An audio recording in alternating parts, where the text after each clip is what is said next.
श्रीमान लालू प्रसाद यादव राजनीति के सबसे ये सबका आएगा। भ्रष्टतम व्यक्ति में उनकी गिनती है। लालू जी ने रेल रांची का संपत्ति बेचा, पटना का संपत्ति बेचा। देश में पहली बार यदि रेल को बेचने का काम रेल मंत्री ने शुरू किया तो उसका नाम है लालू प्रसाद। नमस्कार, आप देख रहे हैं NBC 24 और मैं हूं आरती बाला आपके साथ। राजनीति के सबसे भ्रष्ट नेता है लालू प्रसाद यादव, जिसने रेलवे घोटाले कर अपने पूरे परिवार को बर्बाद कर दिया है। ऐसा हम नहीं कह रहे, ये कहना है डिप्टी सीएम विजय सिन्हा का। आप सुने किस तरह से लालू प्रसाद यादव पर उन्होंने बड़ा हमला बोला है और किस तरह से वो बयान देते हुए नजर आ रहे हैं। आप सुनिए। एक बयान भी जारी किया है, उसमें उन्होंने कहा है कि रेलवे तो बेच दिया गया, अब पटरी भी बेच दिया जाएगा और इसके बावजूद भी रेलवे घाटा में चल रहा है। अरे यार क्यों? श्रीमान लालू प्रसाद यादव राजनीति के सबसे ये सबका आएगा। भ्रष्टतम व्यक्ति में उनकी गिनती है। वही व्यक्ति है जो रेलवे के अंदर नियुक्ति घोटाला के कारण पूरे परिवार को बेल पर लाके खड़ा कर दिए और आज रेल के अंदर जो नए तकनीक और विकास हुआ, रेल दुर्घटना जितना होता था उस समय पुराने जर्जर पटरी पर पूरे देश के लोगों की जिंदगी दांव पर लगी थी।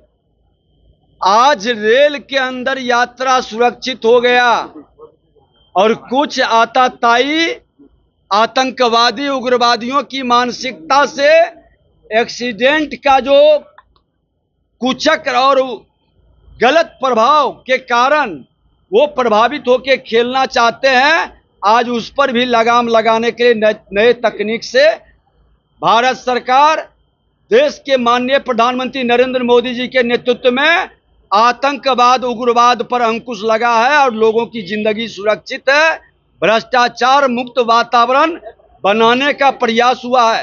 एक सजायाफ्ता भ्रष्टाचारी उपदेश अगर जो दे तो समझ लीजिए कि उसके मन के अंदर भय है, भ्रष्टाचार का कहीं न कहीं खौफ है। देखिए, जनता मालिक है, जनता के जनादेश जो आता है जाके उससे पूछिए। जो बूथ के ईवीएम पर प्रश्न उठाते हैं, अब ईवीएम पर प्रश्न बंद हो गया, लेकिन भारतीय जनता पार्टी के साथ जनता की विश्वास है और वो रिजल्ट में परिणित होगा।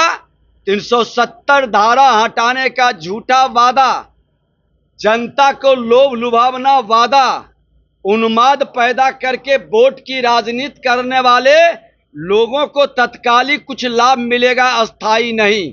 बंगाल में डॉक्टर आज आपसे हड़ताल पे चले गए, अनशन पे हैं और एक बच्ची के साथ भी दुष्कर्म हुआ है। फिर देखिए, ममता सरकार पूरी तरह से फेल है, अराजकता के शिकार है और ममता सरकार भारत के संविधान के विरुद्ध ये लोग काम कर रहे हैं। जनता के विश्वास पर कहीं से खड़ा नहीं उतर रहे हैं, तुष्टीकरण की राजनीति में बंगाल को बर्बाद कर रहे हैं। तो सुना आपने इस दौरान विजय सिन्हा ने क्या कुछ कहा है लालू परिवार को लेकर। लालू यादव जिस तरह से सजायाफ्ता है अपने मामले को लेकर, लैंड फॉर जॉब मामले को लेकर, और लगातार इस पर जो है प्रतिक्रियाएं निकलकर सामने आ रही है। तो वही अब डिप्टी सीएम सम्राट चौधरी ने भी कहा है कि लालू प्रसाद यादव पहले व्यक्ति हैं जिन्होंने रेलवे को बेच दिया था। आप सुने इस पर प्रतिक्रिया देते हुए क्या कुछ कहते नजर आ रहे हैं सम्राट चौधरी। क्या शुरू किया है? लालू जी किस मामले में सुनवाई चल रही है कोर्ट? लालू जी ने ही बेचा था ना। लालू जी ने रेल रांची का संपत्ति बेचा, पटना का संपत्ति बेचा।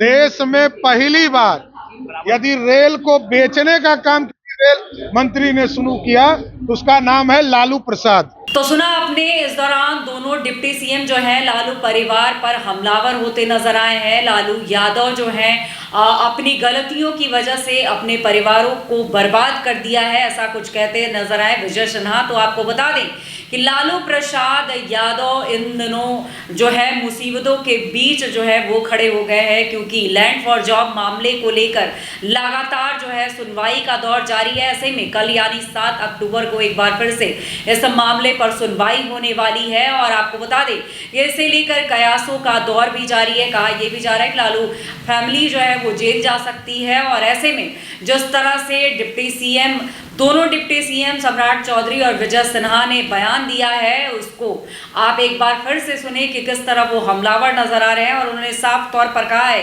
कि पहली बार ऐसा हुआ है कि किसी ने रेलवे को ही बेच दिया है। और वहीं उन्होंने कहा है कि जिस तरह से भ्रष्ट नेता होते हुए जिस तरह से रेलवे के मामले पर वो सफाई देते हुए नजर आ रहे हैं, और उन्होंने ट्वीट करके जो बातें कही है उसको लेकर भी उन्होंने निशाना साधा है। साफ तौर पर कहा है कि जो रेलवे को गर्त में पहुंचा चुके हैं उनको रेलवे के बारे में अब कुछ भी बोलने का कोई हक नहीं बनता है। आपने सुना कि क्या कुछ कह रहे थे डिप्टी सीएम और जिस तरह से हमलावर नजर आ रहे हैं। बता दें आपको कि लालू परिवार इन दिनों मुसीबतों के बीच घिरा हुआ है। तेजस्वी यादव यहाँ पे मौजूद नहीं है, लेकिन आपको बता दें कि कल लैंड फॉर जॉब मामले में एक बार फिर से सुनवाई होने वाली है। और ऐसे में कयासों का दौर जो है वो लगातार जारी है कि लालू फैमिली जो है इस बार एक बड़ी मुसीबतों में फंसती हुई नजर आ सकती है। तो फिलहाल तमाम ऐसी ही खबरों से अपडेट रहने के लिए आप जुड़े रहें NBC 24 पर।